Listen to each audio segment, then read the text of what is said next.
Praise the lord ಎಲ್ಲ ಅಡನಾಯ್ television ವೀಕ್ಷಕರಿಗೆ ಯೇಸು ಕ್ರಿಸ್ತನ ನಾಮದಲ್ಲಿ ವಂದನೆಗಳು. ಇವತ್ತು ನಾವು ಧ್ಯಾನ ಮಾಡಕ್ ಹೋಗ್ತಿರೋ ಸತ್ಯವೇದ ವಚನ ಯೋಹಾನ 5 2 ನೋಡೋಣ. ಯೆರೂಸಲೇಂನಲ್ಲಿ ಕುರಿ ಅಗಸೆ ಬಾಗಿಲಿನ ಹತ್ತಿರದಲ್ಲಿ ಒಂದು ಕೊಳವಿದೆ. ಇದಕ್ಕೆ ಇಬ್ರಿಯ ಮಾತಿನಲ್ಲಿ ಬೆತಸ್ತಾ ಎಂದು ಹೆಸರು.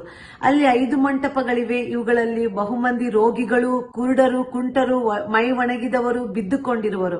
ಅಲ್ಲಿ 38 ವರ್ಷದಿಂದ ರೋಗಿಯಾಗಿದ್ದ ಒಬ್ಬ ಮನುಷ್ಯನಿದ್ದನು. ಅವನು ಬಿದ್ದಿರುವುದನ್ನು ಯೇಸು ಕಂಡು ಇವನು ಹೀಗಾಗಿ ಬಹುಕಾಲವಾಗಿದೆ ಎಂದು ತಿಳಿದು, ನಿನಗೆ ಸ್ವಸ್ಥವಾಗಲಿಕ್ಕೆ ಮನಸ್ಸುಂಟೋ ಎಂದು ಅವನನ್ನು ಕೇಳಿದ್ದಕ್ಕೆ ಆ ರೋಗಿಯು, ಸ್ವಾಮಿ, ನೀರು ಉಕ್ಕುವಾಗ ನನ್ನನ್ನು ಕೊಳದೊಳಗೆ ಇಳಿಸುವವರು ಒಬ್ಬರೂ ಇಲ್ಲ. ನಾನು ಬರೋದರೊಳಗೆ ನನಗಿಂತ ಮುಂದಾಗಿ ಮತ್ತೊಬ್ಬನು ಇಳಿಯುತ್ತಾನೆ ಅಂದನು.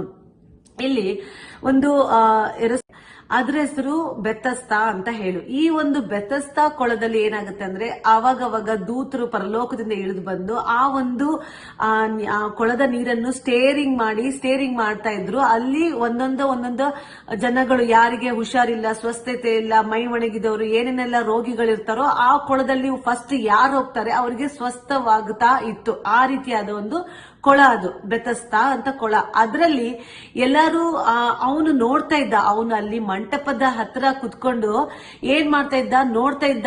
ದೂತರು ಬಂದು ಆ ಒಂದು ಕೊಳವನ್ನು ಸ್ಟೇರ್ ಮಾಡಿ ಅಲ್ಲಿ ಜನರುಗಳು ಬಂದು ಸ್ವಸ್ಥತೆ ಆಗೋದನ್ನ ನೋಡ್ತಾ ಇದ್ದ. ಅವನು ನೋಡ್ತಾ ಕುತ್ಕೊಂತಿದ್ದ. ಬಟ್ ಇವನಿಗೆ ಏನಂದ್ರೆ, ಇವನು 38 ವರ್ಷದಿಂದ ಇವನಿಗೆ ಎದ್ದು ಹೋಗಿ ಏನಾಗಿತ್ತು, ಇವನಿಗೆ ತುಂಬಾನೇ ವರ್ಷದಿಂದ ರೋಗಿಯಾಗಿದ್ದ. ಇವನೊಬ್ಬ ರೋಗಿಯಾಗಿದ್ದ. ಇವನು ಎದ್ದು ಹೋಗಿ ಆ ಕೊಳದೊಳಗಡೆ ಹೋಗಿ ಅವನು ಆರಾಮಾಗ್ಬೇಕು ಅಂತ ಆಸೆ ಇದ್ರು. ಆ ಕೊಳಕ್ಕೆ ಹೋಗಿ ಅವನು ಆ ನೀರಲ್ಲಿ ಮುಳುಗಷ್ಟು ಅವನಿಗೆ ಶಕ್ತಿ ಇಲ್ಲ. ಅವನು ರೋಗದಲ್ಲಿ ಇರೋದ್ರಿಂದ ಎಲ್ಲಾರು ಬೇಗ ಹೋಗಿ ಆ ದೂತರು ಬಂದು ಮಾಡಿದಾಗ ಅವ್ರು ಹೋಗಿ ಸ್ವಸ್ಥ ಆಗೋದನ್ನ ನೋಡ್ತಾ ಇದ್ದ. ಇದರಿಂದ ತುಂಬಾ ಬೇಜಾರು ಮಾಡ್ಕೊಂಡು ತುಂಬಾ ಅಳ್ತಾ ತುಂಬಾ ದುಃಖ ಪಡ್ತಾ ಇದ್ದ ಆ ರೋಗಿ. ಅವನು ತುಂಬಾ ಯೋಚನೆ, ನನ್ನನ್ನು ಯಾರಾದ್ರೂ ನನ್ನ ಕೊಳದಲ್ಲೇ ಹಾಕ್ರಿ, ಕರ್ಕೊಂಡು ಹೋಗ್ರಿ ಅಂತ ಬೇಡ್ಕೊಂತ ಇದ್ದ ಬೇರೆ ಜನರಿಗೆಲ್ಲ. ಆದ್ರೂ ಕೂಡ ಯಾರು ಅವನನ್ನ ಕೊಳದೊಳಗಡೆ ಹೋಗಿ ನೀರಲ್ಲಿ ಬಿಡ್ತಾ ಇರ್ಲಿಲ್ಲ. ಆಮೇಲೆ ಅವನು ಎಲ್ಲರಿಗೂ ಕೇಳ್ತಾ ಇದ್ದ, ಅಯ್ಯೋ, ನೀ ಬಂದ್ ಬಿಡ್ತೀಯಾ, ನೀರ್ ಕೊಳದಲ್ಲಿ ನನ್ನನ್ನ ಹಾಕ್ತೀಯಾ, ನನ್ಗೆ ಇವತ್ತು ಆರಾಮ ಆಗ್ಬೇಕು, ಪ್ಲೀಸ್ ನನ್ನನ್ನ ನೀವು ಈ ಕೊಳದಲ್ಲಿ ಹಾಕಿ ಅಂತ ರಿಕ್ವೆಸ್ಟ್ ಮಾಡ್ತಿದ್ದ ಜನರ ಹತ್ರ. ಆದ್ರೆ ಯಾವ ಜನನು ಅವನಿಗೆ ಸಹಾಯ ಮಾಡ್ತಾ ಇರ್ಲಿಲ್ಲ. ಅದರಿಂದ ತುಂಬಾ ದುಃಖದಲ್ಲಿ, ತುಂಬಾ ಬೇಜಾರಲ್ಲಿ ಬೇರೆ ಜನರೆಲ್ಲ ಸ್ವಸ್ಥ ಆಗೋದನ್ನ ನೋಡ್ತಿದ್ದ. ಆದ್ರೆ ಅವನ ಸ್ವಸ್ಥತೆಯನ್ನ ಅವನು ಕಾಣ್ತಾ ಇರ್ಲಿಲ್ಲ. ಹಾಗೆ ದುಃಖದಲ್ಲಿದ್ದಾಗ ಯೇಸು ಸ್ವಾಮಿ ಕಣ್ಣಿಗೆ ಅವನು ಕಾಣಿಸ್ಕೊಂತಾನೆ. ಅವಾಗ ಯೇಸು ಸ್ವಾಮಿ ಬಂದು ಕೇಳ್ತಾರೆ, ಯಾಕೆ ನಿನಗೆ ಸ್ವಸ್ಥ ಆಗಕ್ಕೆ ಆಸೆ ಇದೆಯಾ, ಮನಸ್ಸುಂಟಾ ಅಂತ ಯೇಸು ಸ್ವಾಮಿ ಅವನಿಗೆ ಕೇಳಿದಾಗ ಅವನು ಯೇಸು ಸ್ವಾಮಿ ಹತ್ರ ಕಂಪ್ಲೇಂಟ್ ಹೇಳ್ತಾರೆ. ಏನಂತಂದ್ರೆ, ಯೇಸುವೆ, ಈ ಕೊಳದೊಳಗಡೆ ಎಷ್ಟೊಂದ್ ಜನ ಅವಾಗ ಏನ್ ಹೇಳ್ತಾನೆ, ನೀರು ಉಕ್ಕುವಾಗ ನನ್ನನ್ನು ಕೊಳದೊಳಗೆ ಇಳಿಸುವವರು ಒಬ್ಬರು ಇಲ್ಲ. ನಾನು ಬರೋದ್ರೊಳಗೆ ನನಗಿಂತ ಮುಂದಾಗಿ ಮತ್ತೊಬ್ಬನು ಇಳಿತಾನೆ. ದೇವ್ರೆ, ನಾನು ಯಾವಾಗ ಸ್ವಸ್ಥತೆ ಹೊಂದ್ಲಿ ಅಂತ ಅನ್ಕೊಂತಾನೆ. ಅವನಿಗೆ ಗೊತ್ತಿಲ್ಲ ಅವನ ಜೊತೆ ಮಾತನಾಡುವಂತವ್ರು ಸರ್ವಶಕ್ತರಾದ ಯೇಸು ಸ್ವಾಮಿ ಯಾರು ಅನ್ನೋದು ಅವನಿಗೆ ಗೊತ್ತಿರ್ಲಿಲ್ಲ. ಹಾಗೆ ಅವನು ಏನ್ ಮಾಡೋದು, ನನಗೆ ಯಾರು ನೀರೊಳಗಡೆ ಹಾಕಲ್ಲ ಅಂತ ಹಾಗೆ ಬೇಜಾರ್ ಮಾಡ್ಕೊಂಡು ಯೇಸು ಸ್ವಾಮಿಗೆ ಉತ್ತರ ಕೊಡ್ತಾನೆ. ಅದಕ್ಕೆ ಯೇಸು ಸ್ವಾಮಿ ಹೇಳ್ತಾರೆ, ನಿನಗ್ ಮನಸ್ಸುಂಟಾ ಅಂತ ಯೇಸು ಸ್ವಾಮಿ ಕೇಳ್ತಾರೆ.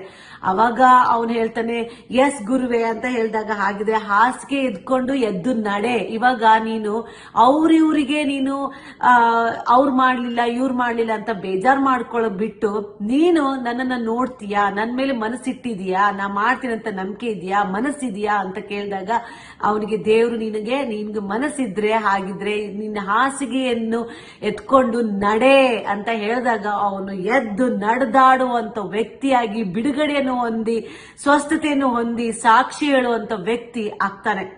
ಇಲ್ಲಿ ನಾವ್ ಇದನ್ನ ಏನು ನೋಡ್ಬೋದು ಇದರಲ್ಲಿ ಅಂತಂದ್ರೆ, ನಮ್ ಜೀವಿತದಲ್ಲಿ ಇವಾಗ ನಾವು ಉದಾಹರಣೆ ಅದೇ ಪ್ರಕಾರ ನಮ್ ಜೀವಿತದಲ್ಲಿ ನಾವು ಏನ್ ಮಾಡ್ತಾ ಇದೀವಿ, ನಮ್ಮ ಕಷ್ಟದಲ್ಲಿ ಫೈನಾನ್ಷಿಯಲಿ ಕಷ್ಟ ಆಗಿರ್ಬೋದು, ಅಥವಾ ಆರ್ಥಿಕವಾದ ಕಷ್ಟ ಇರ್ಬೋದು, ಅಥವಾ ಬೇರೆ ಯಾವುದೋ ಒಂದು ಕಷ್ಟದಲ್ಲಿ ನಾವು ಸಿಕ್ಕಾಕೊಂಡಾಗ ಏನ್ ಮಾಡ್ತೀವಿ, ದೇವ್ರೇ ನಮ್ಗೆ ಇವ್ರು ಸಹಾಯ ಮಾಡ್ಲಿಲ್ಲ, ನಮ್ಗೆ ಅವ್ರು ಸಹಾಯ ಮಾಡ್ಲಿಲ್ಲ, ನಮ್ಗೆ ನಮ್ ರಿಲೇಷನ್ಸ್ ಎಲ್ಲ ಸಹಾಯ ಮಾಡ್ಲ, ನಮ್ ಫ್ರೆಂಡ್ಸ್ ಸಹಾಯ ಮಾಡ್ಲ, ಅವ್ರು ಸಹಾಯ ಮಾಡ್ಲ, ಇನ್ನೊಬ್ಬರ ಮೇಲೆ ನಾವು ಬ್ಲೇಮ್ ಮಾಡ್ತಾ ನಮ್ಮ ಸಮಯವನ್ನು ಕಳಿತೀವಿ ದೇವ್ರ ಮಕ್ಕಳೇ.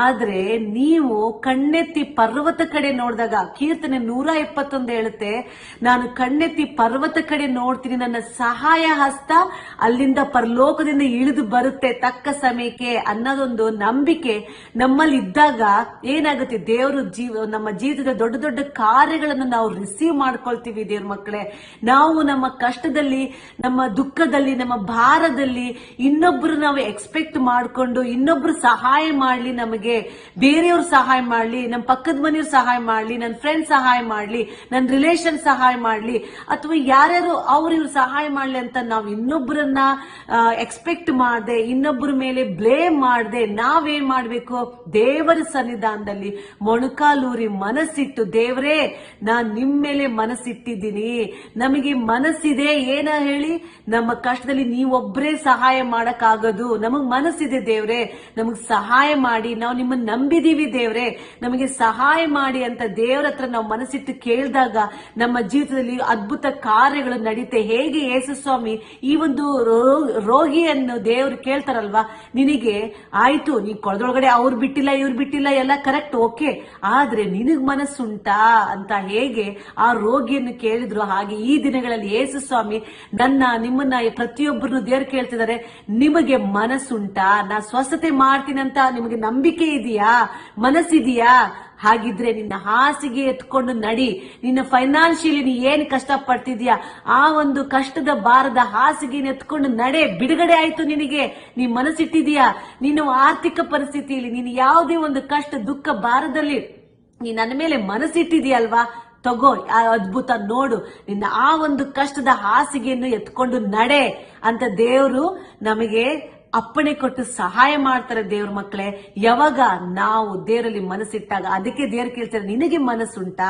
ಆದ್ರಿಂದ ನಾನು ನಿಮ್ಗೆ ಅದೇ ಕ್ವಶನ್ ಕೇಳ್ತಿದ್ದೀನಿ ದೇವ್ರ ಮಕ್ಕಳೇ, ನಿಮಗೆ ಮನಸ್ಸಿದೆಯಾ?